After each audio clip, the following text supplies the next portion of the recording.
Kingston. Kingston, are you cozy? Are you cozy? Oh, you're cozy. Look at you all burrowed up and cuddly.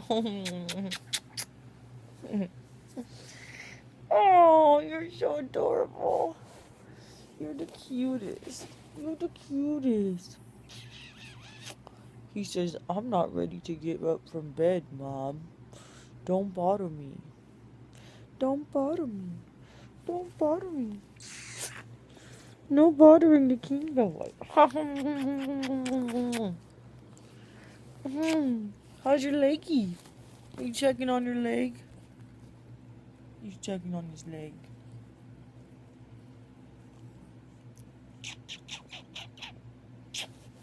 You're the cutest king. Look at your little body. You're so handsome. Look at your little body. You're the coziest cozy. You are.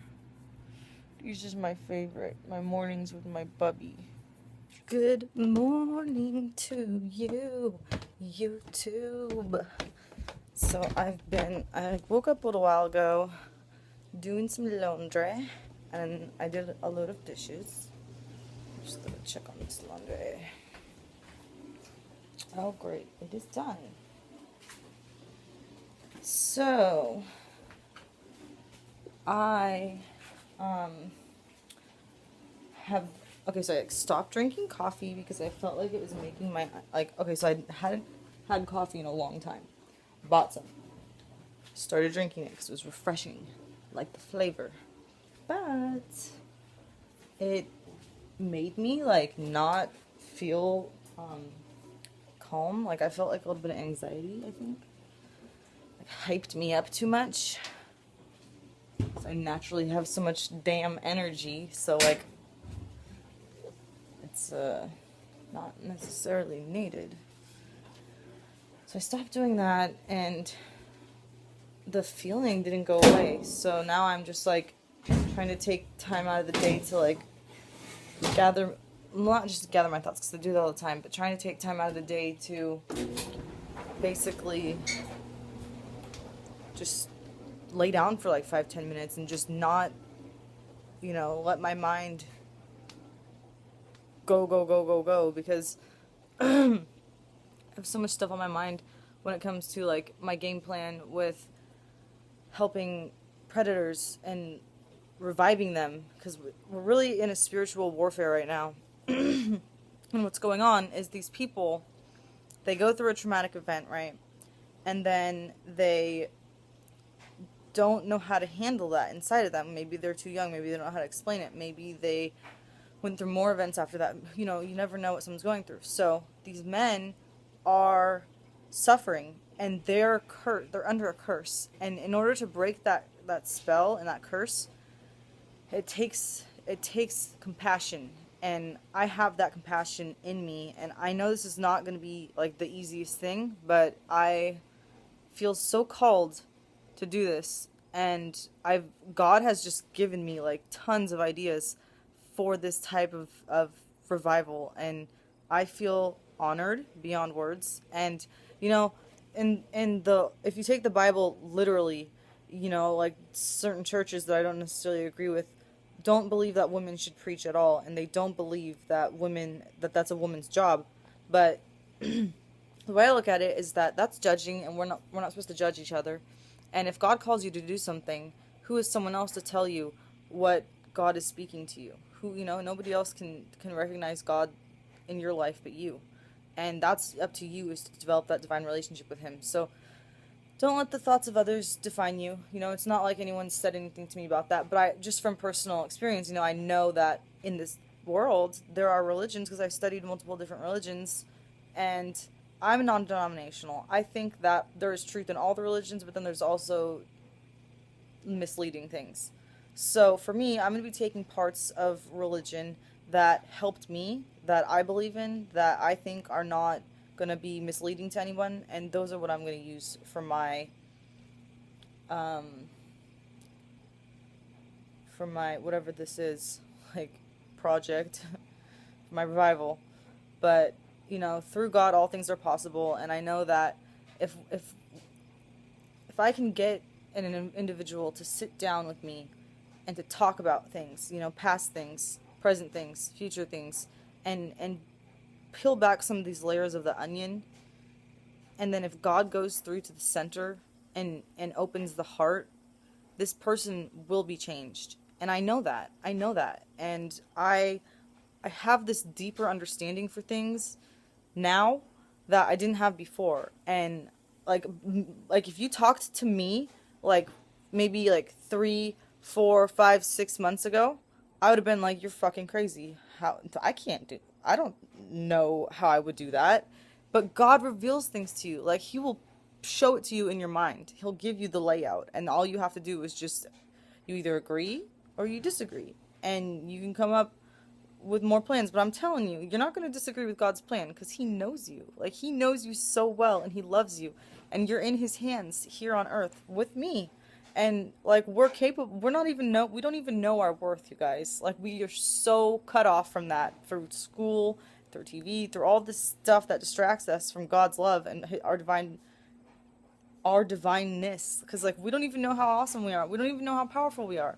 Like we have gifts that we don't know about. And you know I pray that today you all tap into at least one of them and feel awesome, because you are awesome. And I just wanted, I didn't know I was going to say all of that stuff, but I just wanted to check in with you guys. And today is Monday, and yeah, this video is brought to you by God's love, and I'm wishing you a blessed, beautiful rest of your day. Guys, so I was just thinking, and on that water analogy that I used the other day, yesterday, I was thinking about how, for instance, my narcissistic roommate, he told me that he hates cold water, and that he only takes a shower with like really warm or hot water. And I was thinking about this, and it's like when I was younger, when I had the narcissistic tendencies built in me over time from being raised by a narcissistic predator and a narcissistic mom, I didn't like cold water at all. And as you step into the cold water, to the darkness, into the uncomfortableness of whatever's going on inside of you, and you linger with it for a while, you warm up to that cold water. And I was just thinking how funny it is, because now that I'm older and I'm like not, picky about anything, and I just kind of go with the flow of life, I actually love cold water because it activates my lymphatic system and it's really refreshing. And so like after I suntan, I like to go rinse off in like ice cold water, and it makes your hair soft, and it just is really healthy for like multiple things, especially your lymphatic system. And so I just think it's so funny that when you're younger and you don't, oh shit, when you're younger and you don't know what's going on, you aren't able to like stay in that cold water. But then once you jump into that ice cold water and you linger in it for a while, you start to adjust and warm up to it, and you change the water. And that's pretty much what happens is when you put your faith in your healing, and you don't worry about when, how, or why, and you just trust in the Creator and the divine that you will be healed, your healing like happens. And it's different for everyone. So it could be in a day, it could be in 2 months, it could be in a week, it could be in a year. Like, it just depends on you and how long you create your healing process and how you create it and how God unfolds it in your life. But for me, it's been this really like beautiful journey, and I do feel 100% healed from the sexual abuse. I do feel like I have been washed and purified and cleaned from my heart and from my mind and from my soul. And I know that I am a different person, and I got to bring the best aspects of my old self in with my new self, and it's just like this great combination. And when you go through a really horrible childhood, I'm sweaty. When you go through a really horrible childhood, you basically have to learn from it and tell yourself, that was fucked up, and I know I deserve better, and I'm going to learn from my parents' mistakes, so that I don't have, so that I now know what I don't want, because they gave me an example of that, and I wouldn't have known that if I had not experienced that. So it's, it is a blessing in disguise, but for a long time it's very painful to go through. So I feel for you guys. I understand how hard it is to recover from sexual abuse. And if you want to contact me at healtheworld363@gmail.com, feel free. I'd love to be there for you. And I'm also available for Skype sessions as well. And I will see you in my next video.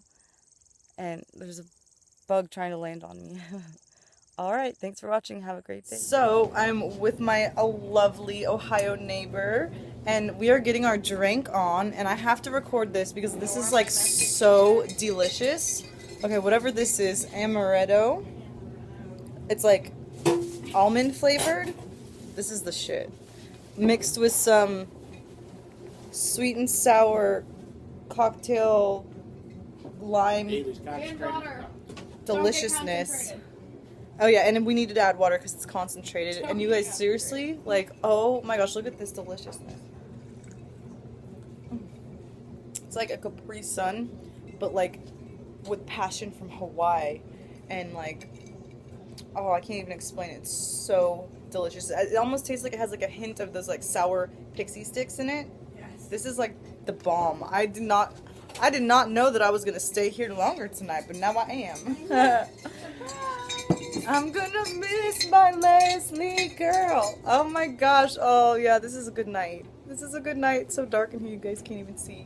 But yeah, I'm gonna miss my Ohio friend. But this is gonna be a fun night, so it's all good.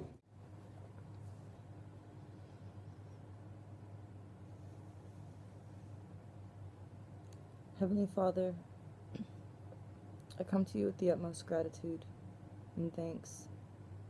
Thank you, thank you, thank you. I know that through you, I can accomplish anything. And I thank you for the strength and the visions and the determination and the love to know that you are mine and I am yours. And my brothers and sisters are mine and they are yours. And I give thanks today for honoring your choice and having me help them. I know that it's going to take a lot of strength, but through you I can do anything. I'm so grateful for that. I just come to you today with the utmost gratitude. I love you so much, Heavenly Father. You are so amazing. I can't even imagine how amazing more things you have in store. I'm just so grateful for your divine holiness that washes over me, that I get to tell my brothers and sisters about, so that they can feel your holiness and love, so that they can heal. And I just say these things to you in the name of Raquel Rose and in the name of Jesus Christ. Amen. This is my beautiful church that I'm going to miss so much. I really love this church, but I've had a great time while I'm here, so look at that gorgeous altar and the beautiful little wall art.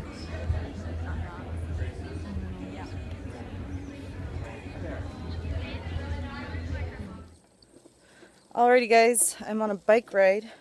I noticed there was like a house with a few apple trees, and I wanted to see if I could buy a bag of apples. So I'm taking a bike ride over there. It's nice and sunny, so I'm getting my tan on. And I wanted to talk about this.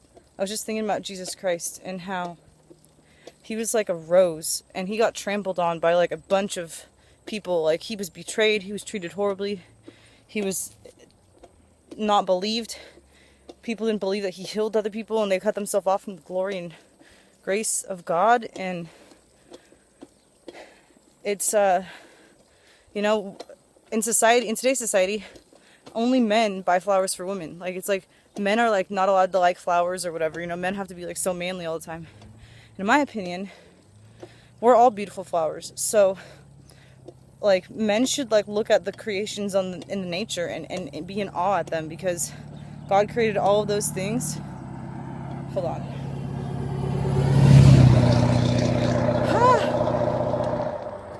And basically, when it comes down to it, we're all equal, you know, we're all beautiful and we're all amazing in God's eyes. And don't let other people's judgments define who you are. Don't be judgmental towards other people. You never know what somebody's going through. And also, have a beautiful rest of your day. Brought to you by Raquel's Bike. And I paid her a few bucks, and they're going to let me fill my basket. She said they don't do anything with them. So these are all red. And then right there is a huge tree of green. So I'm like stoked. I love apples. I'm going to be making applesauce and apple something. So I'm probably just going to eat them plain too. I love apples. So yeah, that's part of my day today. I thought I'd just share that with you guys. See you later. I'm like so sweaty.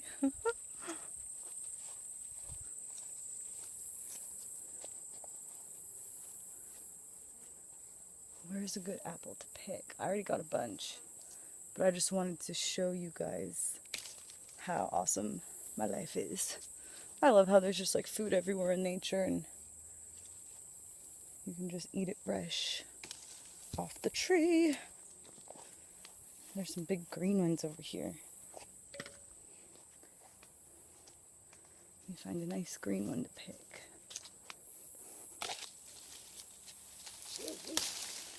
Oh, that one, I'm not going to eat that one. Looks, well, it's still good actually. Here's a nice one. Beautiful. Guys, oops, sorry. This is what I call a full basket. Yes! And if you bear with me, I'm going to try one of these. Oh my gosh. Oh my gosh, that is so good. Still fresh. I love it. Alright, I'll see you later. Watching a YouTube video, and I had some applesauce that I had made from the last batch of apples that I got.